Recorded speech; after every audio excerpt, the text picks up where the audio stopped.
Hey everybody, Dr. Dan here. This week is pretty easy because you don't have an assignment this week. The last 2 weeks of the semester we're doing chapter 21 and 22, and you're going to have a quiz after 22, which is going to be a 10-question quiz. It's not a final exam or a final quiz. It's not comprehensive, but it will cover the two chapters, 21 and 22. But for this week, you don't have anything, and I think that quiz, the final quiz, is due December 10th, and hopefully I won't reuse this video next semester. So check the date on your syllabus, but I believe it's the 10th. On chapter 21 and chapter 22, there's just a few themes that, really quick, 2 or 3 or 4 minutes that I'm going to talk. Or maybe a little longer. But anyway, the big themes I want you to look at out of these chapters, the one thing is that chapter 21 talks about globalization after 1970. And what that means is, like, business is starting to go around the globe. Multinational companies are forming. Trade is starting to happen between the Western Hemisphere and the Eastern Hemisphere and Southern and Northern. So all of these markets are opening up. That's what globalization is. And the one thing you want to remember from this chapter, and it will probably be on that quiz, is that one of the primary reasons for globalization is the end of the Cold War.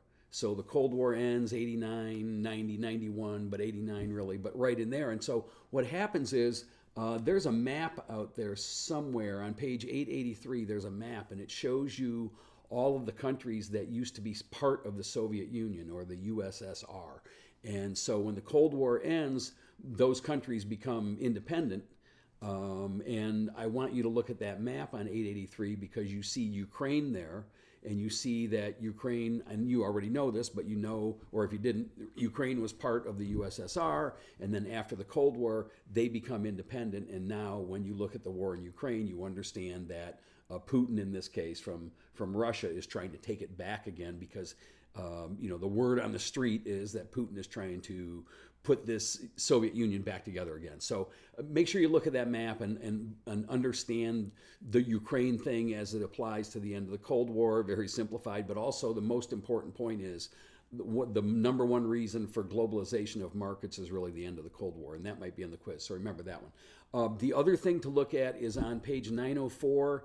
The book talks about natural resources and environmentalism in this period of time after 1970s, and it talks about acid rain and how acid rain was discovered in Canada, it says in the book, but also in northern New York, and it was then that we started to figure out that these coal-burning plants that made electricity for us were producing bad emissions, and it was mixing with the rain, forming acid rain, and it was deforesting areas up in Canada, so on and so forth. So in the 70s, around 74, 76, right around in there, they started to put a lot of new regulations on coal-burning power plants, so they wouldn't make the air as clean.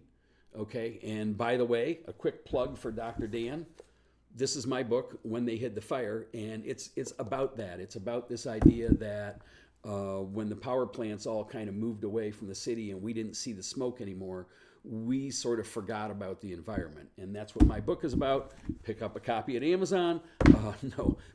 So read that, Natural Resources in the Environment, and that's on 904 in chapter 21. There very well may be a quiz question from that chapter. I also want you to know what OPEC is, all right? It's the Organization of Petroleum Exporting Countries, and it's not just Middle Eastern countries, but South American, I think Algeria, from Africa. There's countries from all over the world that are members of OPEC.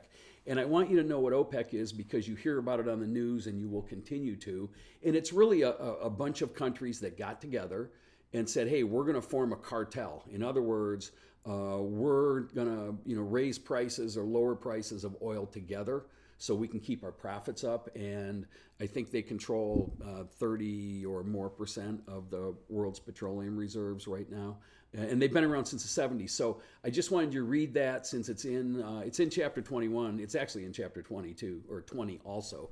But know what OPEC is because, it's one of these things that you hear on the news occasionally and you should know what it is. And really, they control oil markets. So if the countries of OPEC get together and say, hey, we're going to cut production a little bit, then oil goes up in price, and they do that all the time. And then they lower, they move with the markets, and then things like wars affect oil and the risk of shipping it.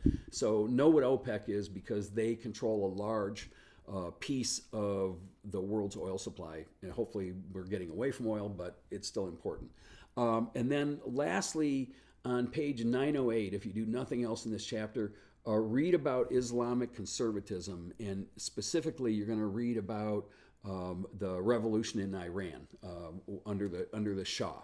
And so I want you to read that, because I think a lot of you probably don't know the history of the Ayatollah Khomeini and the Shah of Iran, and how we put the Shah in, back in the 50s and 60s, and how it got really repressive for the people in Iran. And so you're going to read about the revolution, and you're going to read about the rise of Khomeini in 1979, and this is all still in place today. But if you ever wonder, like, why do they hate the West and hate Americans so much, this summary of 2 or 3 paragraphs is really good, because it talks about how the conservatism aspect of Islam in the case of Iran, in the case of this particular group, really rejected the individualism that Western countries promoted. And not only that, the materialism and all of our corrupt vices that conservatives, even in this country, struggle with. So understand that, because I think Iran still has an incredible power in the Middle East, and since there's still stuff going on in the Middle East, it's important you know about why did this fundamentalism and this conservatism turn against the West so much. And basically they saw the West as being immoral. And they may be right. I mean, everyone's standards are different, and we all live by different cultures and different lifestyles. So I think that's a good thing to read in 908 and on page 908. And there's going to be a question on the quiz on that. And the question's going to be probably something like, what were the reasons for discontent in Iran before the revolution? And the answer is, just like any other revolution, if that question's in there, and I think it will be. So why did Iran revolt in 79? And it was really this uneven distribution of income. Like, there was a lot of rich people, or a few rich people, and a lot of poor people without jobs. A very oppressive police state, because the Shah of Iran, who was backed by the U.S., was just this this guy who lived like beyond like a king, very ostentatious and very brutal. So the people got upset because they saw this leader who was sort of not like them and was more Western, and that's why there was a revolution at that time.